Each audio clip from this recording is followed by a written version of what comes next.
കരങ്ങളെ നീട്ടുക പ്രിയതാതാ, നടപ്പിലൻ കാലുകൾ വഴുതാതെ, കിടക്കയിൽ ഹൃദയം പതറാതെ, മരിച്ചാലും ജീവിതം തകരാതെ.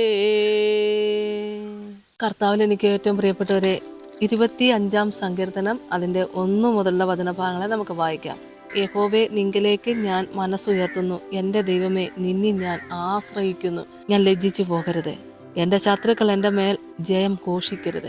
നിന്നെ കാത്തിരിക്കുന്ന ഒരുത്തരും ലജ്ജിച്ചു പോകല. വെറുതെ ദ്രോഹിക്കുന്നവർ ലജ്ജിച്ചു പോകും. യഹോവേ, നിങ്കലേക്ക് ഞാൻ മനസ്സുയർത്തുന്നു. എൻ്റെ ദൈവമേ, നിന്നിൽ ഞാൻ ആശ്രയിക്കുന്നു.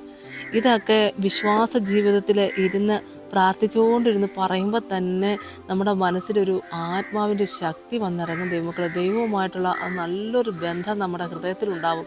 യഹോവേ, നിങ്കലേക്ക് ഞാൻ മനസ്സുയർത്തുന്നു. എൻ്റെ ദൈവമേ, നിന്നിൽ ഞാൻ ആശ്രയിക്കുന്നു. ഞാൻ നിന്നിലാണ് ആശ്രയിക്കുന്നത്. സ്തോത്രം. അത് നമ്മൾ കർത്താവിൻ്റെ സന്നിധിയിലിരുന്നെന്ന് പ്രാർത്ഥിച്ച് പറയുമ്പോൾ തന്നെ നമ്മുടെ മനസ്സിലൊരു ആത്മാവിൻ്റെ ഉണർവ്, ആത്മശക്തി പ്രാപിക്കാനുള്ള അനുഗ്രഹം, ദൈവത്തോടുള്ള സ്നേഹം, ദൈവത്തോടുള്ള ആ ഭയഭക്തി, ഇതൊക്കെ നമ്മുടെ മനസ്സിലേക്ക് കടന്നു വരുന്ന ഈ സമയത്ത് തന്നെ അങ്ങനെ ഒരു പ്രാർത്ഥന നമ്മൾ പ്രാർത്ഥിക്കുമ്പോൾ തന്നെ കർത്താവിൻ്റെ സാന്നിധ്യം നമ്മൾ അറിഞ്ഞിട്ടുണ്ടല്ലോ. എല്ലാവരെയും ദൈവം അനുഗ്രഹിക്കട്ടെ. അടുത്ത വചനത്തെ വായിക്കുമ്പോൾ, ദൈവമേ, നിന്നിൽ ഞാൻ ആശ്രയിക്കുന്നു. ഞാൻ ലജ്ജിച്ചു പോകരുത്. എൻ്റെ ശത്രുക്കൾ എൻ്റെ മേൽ ജയം ഘോഷിക്കരുത്. എപ്പോഴും എവിടെയും ഒരു നന്മ എവിടെ തുടങ്ങുന്നുവോ തൊട്ടടുത്തൊരു ശത്രു ഉണ്ടാവും എന്നുള്ളത് വാസ്തവമായൊരു കാര്യം തന്നെ. ശത്രുവിൻ്റെ നോട്ടം എപ്പോഴാണ് ഒരു ദൈവ പൈതൽ വീഴുന്നത്, എങ്ങനെ വീഴിക്കാൻ പറ്റും, എങ്ങനെ തകർക്കാൻ പറ്റും? അവരുടെ നോട്ടം എപ്പോഴും ശത്രുത നിറഞ്ഞൊരു നോട്ടമാണ്. അവർ വീഴിക്കാൻ വേണ്ടി നോക്കുന്നവരാ. അവർ പറയുന്നതും വീഴിക്കാൻ വേണ്ടിയാണ് പറയുന്നത്. അതുകൊണ്ടാണ് എൻ്റെ കർത്താവിൻ്റെ തിരുവചനത്തിലേക്ക് നമ്മൾ നോക്കിയാൽ, നിൽക്കുന്നു എന്ന് തോന്നുന്നവൻ വീഴാതിരിക്കാൻ സൂക്ഷിക്കട്ടെ എന്നുള്ള വചനം നമ്മളെ കേൾപ്പിക്കുന്നു. നമ്മുടെ അടുത്തത് തന്നെ നമ്മളെ ദൈവസന്നിധിയിൽ നിന്ന് അകറ്റിക്കൊണ്ടു പോകുന്ന പ്രശ്നങ്ങൾ ഏറ്റവും കൂടുതൽ ഉണ്ടാക്കുന്നതായ ശത്രുക്കളും ഒരു വിശ്വാസിയുടെ ജീവിതത്തിൽ എപ്പോഴും ഉണ്ടായിരിക്കും എന്നുള്ളത് സത്യമാണ്. അത് എവിടെയും ആകാം, എങ്ങനെയാകാം.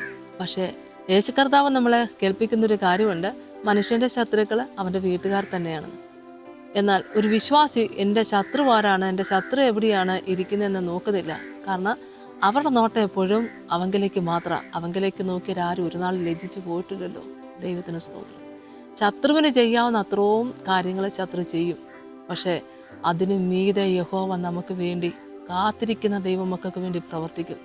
ശത്രു നമ്മുടെ മേൽ ജയം ഘോഷിക്കുവാൻ ദൈവം അനുവദിക്കത്തില്ല. ആമേൻ, സ്തോത്രം. എന്നാൽ ശത്രു നിമിത്തം നഷ്ടങ്ങളുണ്ടാവാം, കഷ്ടങ്ങളുണ്ടാകാം, ഒരുപാട് നിന്ദയുണ്ടാകാം, ഒക്കെ ആയിരിക്കട്ടെ. ഇതൊക്കെ ഉണ്ടെങ്കിലും വിശ്വാസ ജീവിതത്തെ തകർക്കാൻ ആർക്കെങ്കിലും പറ്റുമോ? ഏതായാലും യേശു കർത്താവ് ആ കാൽവരി ക്രൂസിൽ അനുഭവിച്ച നിന്ദയോളം നമ്മളാരും അനുഭവിച്ചിട്ടില്ലല്ലോ. അപ്പോൾ നിന്ന കേട്ട് മടുത്തിരിക്കുന്ന എല്ലാ പ്രിയപ്പെട്ടവരും, ഇന്ന് ശ്രദ്ധിക്കുന്ന ഏവരുമേ, എല്ലാവരോടുമായിട്ട് എനിക്ക് നിങ്ങളോട് പറയാനുള്ളത്, നിങ്ങളുടെ വിശ്വാസത്തിൽ നിങ്ങളുടെ നോട്ടം കർത്താവിൽ തന്നെ ആയിരിക്കട്ടെ. ശത്രുവിനെ നോക്കി അവരെന്നൊക്കെ പറഞ്ഞു, അവരെത്രത്തോളം പറയുന്നുണ്ട്, അവരെവിടം വരെ പോയിട്ടുണ്ട്, എത്രത്തോളം നമ്മളെ തകർക്കാൻ വേണ്ടി ശ്രമിക്കും, ഇതൊന്നും നമ്മൾ നോക്കണ്ട ദൈവമക്കളെ. നമുക്ക് ചെയ്യാൻ പറ്റുന്നത് ശത്രുവിൻ്റെ വാക്കിനെയല്ല നമ്മൾ ശ്രദ്ധിക്കേണ്ടത്, എങ്ങനെ കർത്താവിനെ പ്രസാദിപ്പിക്കാൻ ഒരു ശുശ്രൂഷ ചെയ്യാൻ സാധിക്കും. ആമേൻ, ദൈവത്തിന് സ്തോത്രം. അറിഞ്ഞോ അറിയാതെ വന്നുപോയുള്ള കുറവുകളെ ഏറ്റുപറഞ്ഞ് പ്രാർത്ഥിച്ചുകൊണ്ട് വിശുദ്ധിയോടെ വിശ്വാസത്തോടെ ദൈവത്തെ പ്രസാദിപ്പിക്കാൻ നോക്കിയാൽ മതി. അവങ്കിലേക്ക് നോക്കിയാലും ഒരു നാൾ ലജ്ജിച്ചു പോയിട്ടില്ല. നിന്നെ കാത്തിരിക്കുന്ന ഒരുത്തിനും ലജ്ജിച്ചു പോകുകയില്ല എന്നാണ് വചനം. കർത്താവിന് വേണ്ടിയാണോ കാത്തിരിക്കുന്നത്? അപ്പോൾ നാളുകളായിട്ട് പ്രാർത്ഥനാ വിഷയം ദൈവസന്നിധി വെച്ചിട്ട് കാത്തിരിക്കുന്ന ഒത്തിരി പേരുണ്ടാവും.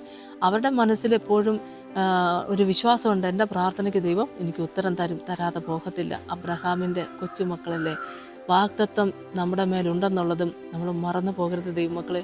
വാഗ്ദത്തം ചെയ്ത ദൈവം വിശ്വസ്തനാണല്ലോ. ദൈവത്തിന് സ്തോത്രം. ഒന്നുമില്ലായ്മയിൽ നമുക്ക് വേണ്ടി പ്രവർത്തിക്കുന്ന ദൈവം വലിയവനല്ലേ. ദൈവത്തിന് സ്തോത്രം. എന്നാൽ ഒന്ന് കാത്തിരിക്കാനായിട്ട് ഒരു മനസ്സ് പലർക്കും ഉണ്ടാകത്തില്ല. കാരണം കാത്തിരിക്കാനുള്ളൊരു മനസ്സും വിശ്വാസത്തോടെ കയറി വരുന്ന സമയത്തായിരിക്കും നമ്മുടെ ഭക്തി, നമ്മുടെ പ്രാർത്ഥന, നമ്മുടെ പാട്ട്, നമ്മുടെ സാക്ഷ്യം, ഇതൊക്കെ കേട്ട് കഴിയുമ്പോഴായിരിക്കും ശത്രുക്കൾ അവിടെ ഓരോ പ്രവർത്തനങ്ങളും തുടങ്ങി വരുന്നത്. വിശ്വാസി ഒരിക്കലും തെറ്റിപ്പോകാതിരിക്കണമെങ്കിൽ കർത്താവിനെ നോക്കിയിരുന്നാലേ പറ്റുള്ളൂ. കുറച്ചൊക്കെ നമുക്ക് നിന്ന് വഹിക്കാനൊരു മനസ്സ് വേണം ദൈവമക്കളെ. ഒരിക്കൽ ഒരു ദൈവത്തിൻ്റെ അഭിഷേകൻ പറഞ്ഞതുപോലെ, നാണം കെട്ടവർക്ക് മാത്രമേ ഈ സുവിശേഷ വേല ചെയ്യാൻ പറ്റുള്ളൂ. അതേ ദൈവമക്കളെ, ഒത്തിരിയധികം നമ്മൾ ദൈവസന്നിധി താണെങ്കിൽ മാത്രമേ നമ്മളെ ഏൽപ്പിച്ച ശുശ്രൂഷ നമുക്ക് പൂർത്തീകരിക്കാനായിട്ട് സാധിക്കുള്ളൂ. ശത്രുക്കളോ നമ്മുടെ മേൽ ജയം ഘോഷിക്കാൻ ദൈവം അനുവദിക്കുകയില്ല എന്നുള്ളത് വചനമാണ്. ആ വചനത്തെ മുറുകെ പിടിച്ചാൽ വചനം ജീവിക്കുന്നല്ലോ ദൈവമക്കളെ, വചനം ജീവിപ്പിക്കുന്നല്ലോ.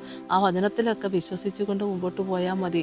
തളർന്നു പോകാതെ കർത്താവിന് വേണ്ടിയിട്ട് അന്ത്യം വരെ ദൈവവേല ചെയ്ത് ആ ഓട്ടം ഓടി വാടാത്ത കിരീടം പ്രാപിക്കണം ദൈവമക്കളെ.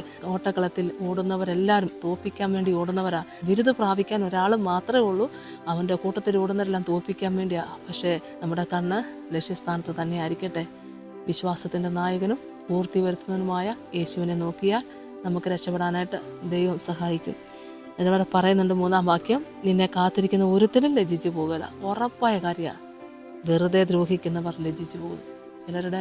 ചിലരിൽ നിന്ന് വെറുതെ ഇങ്ങനെ ഒരു കാരണമില്ലെങ്കിലും ഇങ്ങനെ എപ്പോഴും ദ്രോഹിച്ചുകൊണ്ടിരിക്കും. ഒരു ദൈവപൈതനെ എങ്ങനെയെങ്കിലും ദൈവത്തിൻ്റെ സന്നിധിയിൽ നിന്ന് താഴെ ഇടാൻ വേണ്ടിയിട്ട് ഇങ്ങനെ നോക്കിക്കൊണ്ടിരിക്കും വെറുതെ ദ്രോഹിക്കുന്നവർ. പക്ഷേ ഇവിടെ വചനം കേൾപ്പിക്കുന്നു, വെറുതെ ദ്രോഹിക്കുന്നവർ ലജ്ജിച്ചു പോകും. നമ്മളവർ ലജ്ജിച്ചു പോകട്ടെ എന്ന്, അവരൊക്കെ എന്താ വരുന്നതെന്ന് നമ്മൾ നോക്കണ്ട. നമ്മളെ ഏൽപ്പിച്ചത് നമ്മൾ കർത്താവിന് വേണ്ടി ചെയ്യുക. എപ്പോഴും എല്ലാവർക്കും ദൈവമക്കളെ സമയം തക്കത്തിന് ഉപയോഗിക്കണമെന്നാണല്ലോ വചനം നമ്മളെ കേൾപ്പിക്കുന്നത്.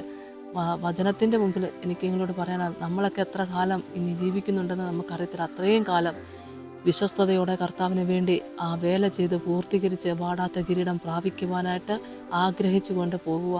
നമ്മളെ തോൽപ്പിക്കാൻ വേണ്ടി നോക്കുന്നവർ വെറുതെ ദ്രോഹിക്കുന്നവരാ. അവരെ നോക്കിയാൽ നമുക്ക് രക്ഷപ്പെടാൻ പറ്റത്തില്ല. കർത്താവിങ്കിലേക്ക് നോക്കിക്കൊണ്ട് വേല പൂർത്തീകരിപ്പാൻ എല്ലാവരെയും സഹായിക്കട്ടെ. നമുക്ക് പ്രാർത്ഥിക്കാം. സ്തോത്രം കർത്താവേ, കരുണാസമ്പന്നനായ എൻ്റെ സ്വർഗീയ നല്ല ദൈവമേ, കർത്താവേ, അവിടുത്തെ തിരുസന്നിധിയിലേക്ക് അടിയങ്ങളെ സമർപ്പിച്ചുകൊണ്ട് പ്രാർത്ഥിക്കുന്നു. ശത്രുനിമിത്തം ഏറെ മാനസികമായ ഭാരങ്ങളും പ്രയാസങ്ങളും അനുഭവിച്ചുകൊണ്ട് കർത്താവേ, ഓരോ ദിവസവും കഴിഞ്ഞു പോകാൻ ബന്ധപ്പെടുന്ന അനേകം പേര് ഇന്ന് ഈ ശുശ്രൂഷയിൽ പങ്കുചേരുമ്പോൾ എൻ്റെ കർത്താവേ, ഇവിടെ എല്ലാവർക്കും വേണ്ടി, ഈ ദൈവമക്കൾക്ക് എല്ലാവർക്കും വേണ്ടി അടിയും പ്രാർത്ഥിക്കുന്നു. കർത്താവേ, ശത്രുക്കളുടെ മുമ്പാകെ മേശയൊരുക്കുന്ന നല്ല ദൈവത്തിൻ്റെ തിരുസന്നിധിയിൽ അടിയാൻ പ്രാർത്ഥിക്കുന്നു. എൻ്റെ മക്കൾ കലങ്ങിപ്പോകാതെ, കർത്താവ് ബലഹീനപ്പെട്ടു പോകാതെ, തളർന്നു വീഴാതെ, ആത്മാവിലെ കർത്താവ് ശക്തിയോടെ എൻ്റെ കർത്താവിങ്കിലേക്ക് മാത്രം നോക്കിക്കൊണ്ട്, അവിടുത്തെ ദൂത് കേൾക്കാൻ നോക്കിക്കൊണ്ട്, അവിടുത്തെ ആലോചന അറിയാൻ നോക്കിക്കൊണ്ട്, കർത്താവ് മനസ്സ് പുതുക്കി രൂപാന്തരപ്പെട്ട് എന്നും കർത്താവിന് വേണ്ടി മാത്രമായി തീർന്നുകൊണ്ട് ദൈവസന്നിധിയിലെ വേല പൂർത്തീകരിപ്പാൻ നിന്റെ മക്കളെ സഹായിക്കണമേ എന്ന് പ്രാർത്ഥിക്കുന്നു. കർത്താവെ, ഓട്ടക്കളത്തിൽ ഓടുന്നവർ അനേകരാണെങ്കിലും ബിരുദ പ്രാപിക്കുന്നത് ഒരുവൻ മാത്രമാണല്ലോ കർത്താവെ. ആമേൻ. യേശുവേ സ്തോത്രം. എൻ്റെ കർത്താവിന് വേണ്ടി ഓട്ടം തികച്ച് കർത്താവെ ആ വാടാത്ത കിരീടം പ്രാപിക്കേണ്ടതിന് സഹായിക്കുമാറാകണമേ എന്ന് പ്രാർത്ഥിക്കുന്നപ്പ. സമാധാനത്തിൻ്റെ ദൈവം കൂടെ ഇരിക്കണമേ. യേശുവിൻ്റെ വലിയ നാമത്തിൽ അപേക്ഷിക്കുന്ന കൃപയോടെ കേൾക്കണമേ. ആമേൻ. യേശുവേ സ്തോത്രം.